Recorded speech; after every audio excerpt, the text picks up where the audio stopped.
We've all been taught as gamers that bigger is better. More content equates to a better game. That's the narrative that the industry has been pushing on us for quite some time now, and it's the same narrative that is acting as an albatross around the neck of AAA development and has led to some really bloated stinkers in recent memory. It's all but expected that AAA titles need to have 25 hours of content as standard and have to have triple that if you count in side content. However, there has been a bundle of touching, charming and memorable bite-sized indies that have managed to do in a handful of hours what most big budget titles can't do with a day's worth of playtime on the clock. They've managed to captivate me, evoke complex emotions and check out on a high without ever overstaying their welcome. And usually you can play these games in a single afternoon from start to finish. However, you may be wondering what spectacular games you can even complete in one sitting, and why they are so special that they deserve your full, unwavering attention until the credits roll. Well, allow me to break it down for you. Here are some incredible indies you should play in just one sitting. Enjoy! In at number 1 we have Journey. Time to beat 2 to 3 hours. Journey is one of the first video games where people from other media-driven industries collectively cocked their heads and took notice of a title that transcended the medium to be considered a genuine work of art. So just as you wouldn't watch half of an iconic movie or browse half a famous art exhibit, you shouldn't take any breaks when experiencing this magnificent gaming treasure. Journey sees you play the role of the traveller as they journey to the top of a far-off mountain, a simple premise, but one that is chock full of trials and tribulations that serve as an artistic depiction of life, death, and the afterlife. The game is tailor-made to offer peaks and valleys in both gameplay and players' emotions as they play, making it one of the most brilliantly paced titles to ever grace our screens. It has a sublime soundtrack, timeless visuals, and an anonymous multiplayer function which will see you naturally want to push to the end of the experience with your new pal. It's a game that is over long before you know it, but will stay with you forever.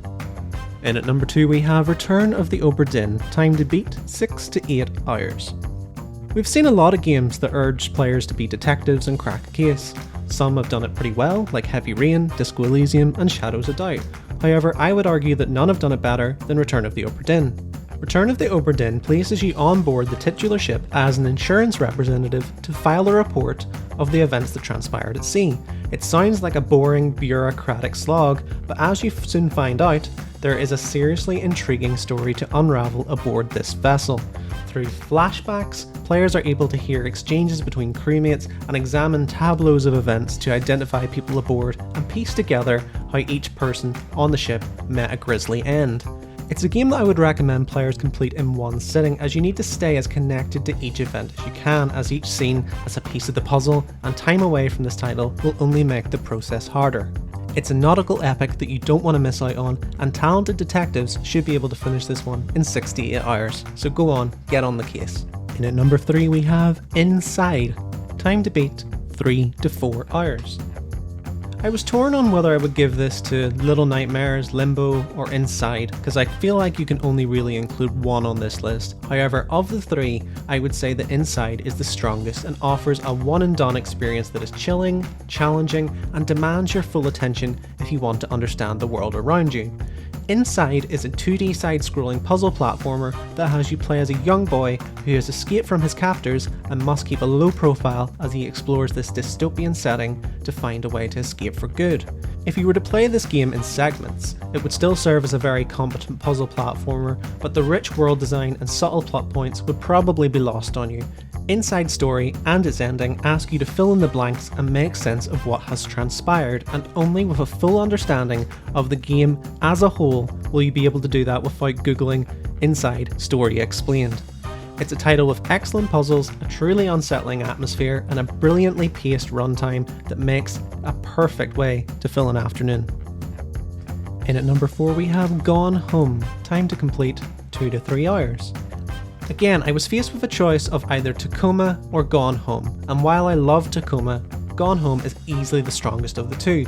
Gone Home sees you play the role of Katie Greenbrier, who has returned home to an empty house, and through exploring the huge estate, you must uncover why everyone is gone and what has happened to everyone in your absence. It's an incredible walking sim that promotes deep exploration of the environment for clues, rewards the player with further clarity for digging deeper into these subtle narratives, and also wraps things up with an outstanding ending. I would argue that just about any walking sim should be played in one sitting, as it is a completely narrative-driven adventure, but I would say that Gone Home especially needs to be played from start to finish, as none of the plot points are documented, you're given very little guidance, and only through examining the world around you can you make sense of your family's whereabouts. So breaking this up would mean that you would be constantly re-examining items and backtracking to remind yourself of what's happened already. It's only a 2 to 3 hour experience though, so you should be able to wrap this up in a single afternoon. This game serves as a blueprint for all walking sims that came after, so for a history lesson in this subgenre, play this one. In at number 5 we have Undertale, time to complete 5 to 6 hours. I don't think anyone would have assumed that Toby Fox's indie gem Undertale would be the smash hit that it was based on first impressions. Yet this RPG Maker title, which only cost $40,000 to make, managed to enamor critics and fans alike, cementing itself as one of the best indie games of all time. All this acclaim despite the fact that you can finish this game in 5 to 6 hours.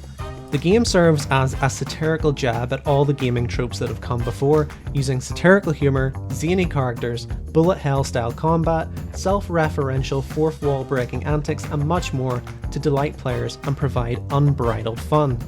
The game has a killer chiptune soundtrack, a cavalcade of truly memorable and memeable moments, and manages to be genuinely funny, which is a rarity in the industry.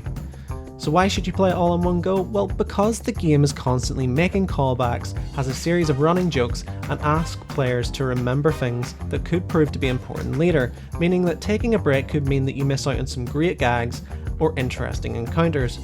So do yourself a favour, fill yourself with determination, and complete Undertale in one sitting.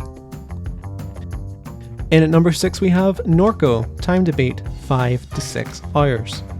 Point and click adventures tend to be great candidates for one sitting runs, but of all the options available, I believe that Norco stands head and shoulders above the rest. Norco tells a surreal sci-fi tale following Kay as she returns to the southern town in Louisiana that is stuck in a state of arrested development due to the environmental wreckage and economic turmoil caused by the oil company Shield. She returns to this town that she no longer seems to fit in and must try to make sense of her deceased mother's final weeks and uncover the otherworldly mysteries that are tied to her death. To explain why Norco was special would be taking away from any potential player's first-hand experience, as the game's intricately woven narrative creates a fantastical version of a real-world setting, beautifully navigates themes of grief, religion, politics, the uncanny valley of futuristic practices like cryptocurrency, and so much more. Plus, it allows players to make choices that change the way their character views the world around them, allowing you to connect to the setting in a very intimate way. However, what I will say is this: the game's story is dense, there's a lot to unpack, and the game isn't about to hold your hand and do it for you. You need to be switched on throughout, immerse yourself in the text, and only through that can you truly connect the dots. It's a game that you probably slept on in 2022, and it's time to check it out. In at number 7 we have When the Past Was Around, time to beat 2 to 3 hours. If you're looking for a rather artistic and unassuming point and click adventure that will quietly go about making you a blubbering fool, then look no further than When the Past Was Around. I actually came to know this game because of the rather quick and painless platinum that comes with this game. However, this would lead to a happy accident that would cement this game as one of the most memorable indies that I've ever had the pleasure of playing. When the Past Was Around is a game that deals with loss in a truly touching way through the use of a dialogue-free narrative and a consistent musical melody that changes with the plot presented as a chameleon blends with its surroundings. This title tells a compelling, silent story of love, loss, and how to let go. Due to the subtlety of the story medium alone, I would argue that players need to play this in one session, but I would also say that the gaming music nerds will want to play this from start to finish to truly appreciate the utterly staggering things that composer Mastito Bashitar manages to do with just a handful of repeating notes. It's a hidden gem that I would urge everyone to try. In at number 8 we have Omno, time to beat 3 to 4 hours. Next up we have a game that is cut from the same cloth as Journey in a lot of ways, telling a story that has a player set off to a far off destination, growing in competence along the way. While I would say that Omno pales in comparison to Journey, it's still an incredible experience that offers unchallenging but rewarding gameplay, an accessible and satisfying format, and a beautiful selection of locales to explore. Whether it's drinking in the colourful biomes of Omno, solving the massive puzzles on offer, or simply exploring the cathartic mechanics on show, there is something here for everyone that wants nothing more than a game which allows you to relax and unwind. I recommend playing this one in one sitting because of the wonderful pacing of the game's progression. With each new location, a player gets access to a new skill, which is a joy to play around with. There's also new creatures to interact with and new puzzles to solve. It's an addictive format that will keep you pressing on to see more. It's a game that's over before you know it, so you should make time to consume this in full, banking it as one of your treasured gaming memories. In at number 9 we have Season, A Letter to the Future. Time to beat 7 to 8 hours. Season, A Letter to the Future is a game that I personally reviewed on Indie Game Culture. I praised the game for its attention to detail regarding the sound design and ASMR-like qualities amongst a trove of other things, which is why I plopped it on this list. There are some games out there that have the ability to put you in a complete state of relaxation, immerse you in the world it presents, and deliver an experience that stays with you long after the credits roll, and Season is one of those. The game sees you play as Estelle, a young girl who must leave their home to document the state of the world as they know it before the dawn of a new era, an era where all will be washed away and will begin anew. You are essentially given the task of writing the history books for the generations that precede you, and to do that, you need to explore the land, meet colourful characters, and take a whole bunch of photos. It's a game with a soothing setting, one that has striking visuals and sound design, and one that won't rest until you let out a deep exhale and let all your troubles melt away, and do a little bit of scrapbooking. If that sounds like the release you need, then this is the one for you. In at number 10 we have Superhot. Time to beat 2 to 3 hours.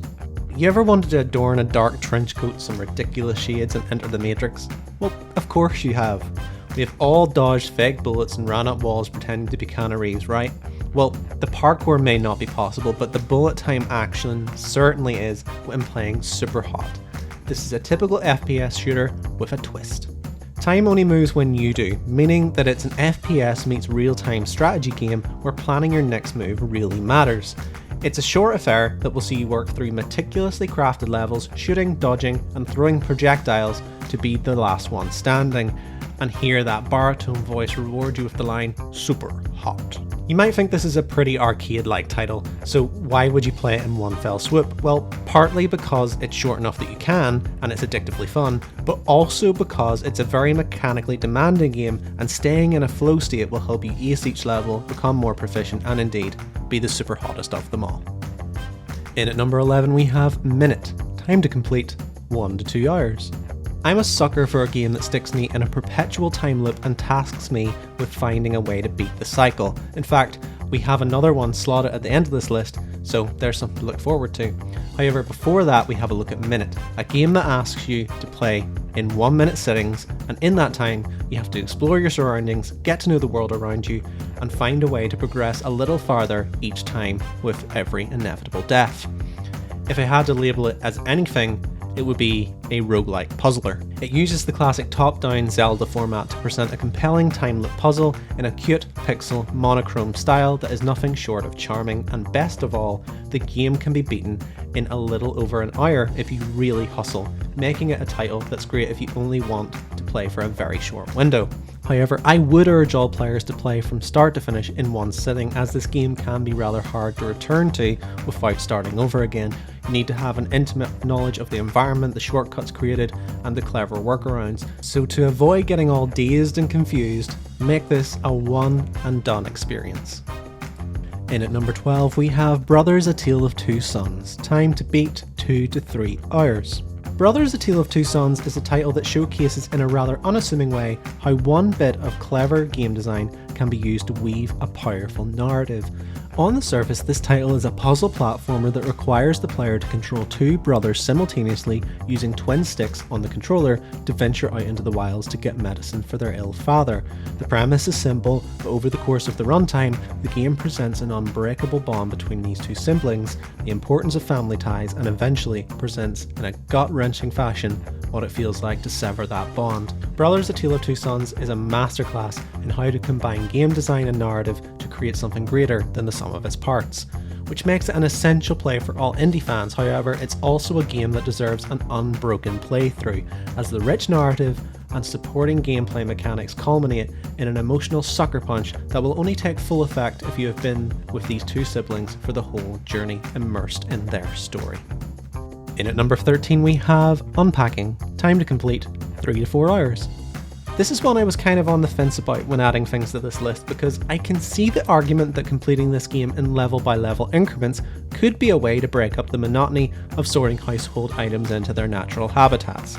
However, I added this game to the list because if you take the time away after each move, you will inevitably miss the subtle stories being told through the items you own. Unpacking, for those unaware, is exactly what you would expect based on the name. It's a title where you unpack items and place them in your new home. It's a relaxing and cathartic experience, but also a very intimate experience that allows you to get to know your player character through the years, through their most cherished personal belongings and their living quarters. Some items act as a little time capsule of a foregone era, like a Nintendo GameCube for example, whereas others show you where you've been, what company you keep, and how far you've come as a person.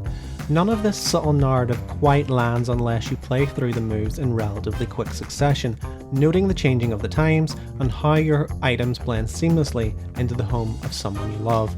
It's a simple but effective gaming format that takes one of the most loathsome activities on the planet and makes it a soothing and fun experience.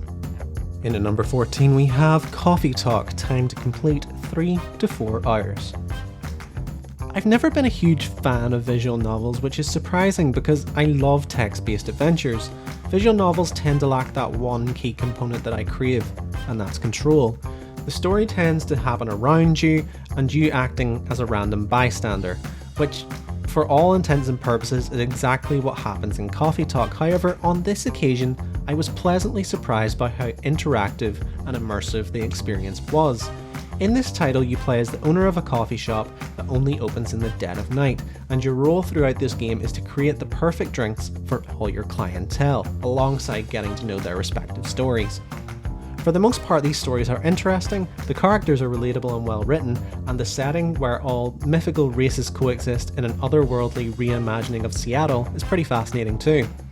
You could play this game in chapters and still enjoy the story, however I would argue that this one should be completed in one unbroken session, as the game regularly assumes knowledge and will ask you to make the customer's usual beverage or ask you to remember ingredient combinations to create specialist brews. Yes, there is a compendium of recipes, but for me, it just made me feel like a hack. So if you too seek to be a naturally gifted barista and spend way too long drawing intricate latte art, then this is the game for you. And in at number 15 we have Outer Wilds, time to beat 10 to 16 hours. Okay, so I'm going to break my session length rule for this last entry, but only because I feel this game is a special case where if you can fight through the sleep barrier and play this game in one sitting, you absolutely should. The Outer Wilds, much like Minit, places the player in a perpetual time loop where you can explore an entire mini solar system, but you only have 22 minutes to do so before the world resets, and you need to set off to the skies above Timber Hearth once again. I regularly tout this game as the epitome of one-time epics where returning to this game for a replay will never quite be the same, and this is why replaying this in one block is so rewarding. The solar system in the Outer Wilds is one filled with incredible planets and locations, each with its own cool puzzles and environmental mechanics, and only through exploring and gaining an intimate understanding of how each area works can you begin to piece together the process needed to break this time loop. It's a game that offers total explorative freedom, an incredibly atmospheric setting, complete with a killer soundtrack, and some of the most clever, cohesive game design ever. If that isn't an endorsement to play this one, then I don't know what is. Just a tip though, savour it, because you only get to experience this once. So there you have it, 15 standout, one and done indie games that you can play in one sitting. There are some real standout titles that can be completed from start to finish in just one sitting, thanks to these games' incredible pacing, all killer, no filler approach to game design, and in most cases, rich narrative throughout. These games serve as bite-sized masterpieces that you can enjoy in full when you have a day to yourself, or if you're just like me and can't sleep at night. I hope this list helped, and as always, thanks for tuning in to Indie Game Culture. You take care.